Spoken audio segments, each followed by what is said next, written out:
गङ्गणपतये नमः। श्रीसङ्कष्टनाशन गणेशस्तोत्रम्।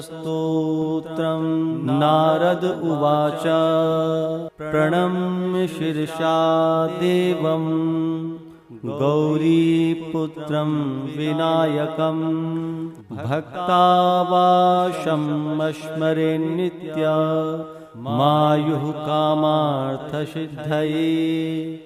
प्रथमं वक्रतुण्डं च एकदन्तं द्वितीयकं तृतीयं कृष्णपिङ्गाक्षं गजवक्त्रं चतुर्थकं लम्बोदरं पञ्चमं च षष्ठं विकटमिव च सप्तमं विघ्नराजं च धूम्रवर्णं तथाष्टमं नवमं भालचन्द्रं च दशमं तु विनायकम् एकादशं गणपतिं द्वादशं तु गजाननम् द्वादशैतानि नामानि त्रिसन्ध्यं यः पठेन्नरः न च विघ्नभयं तस्य सर्वसिद्धिकरं प्रभु।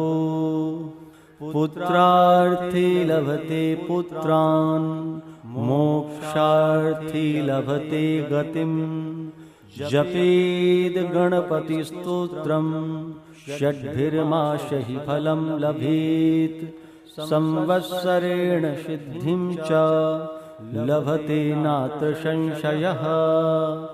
अष्टभ्यो ब्राह्मणेभ्यश्च लिखित्वा यः समर्पयेत् तस्य विद्या भवेत् सर्वा गणेशस्य प्रसादतः। श्रीनारदपुराणे संकष्टनाशन गणेशस्तोत्रं सम्पूर्णम्।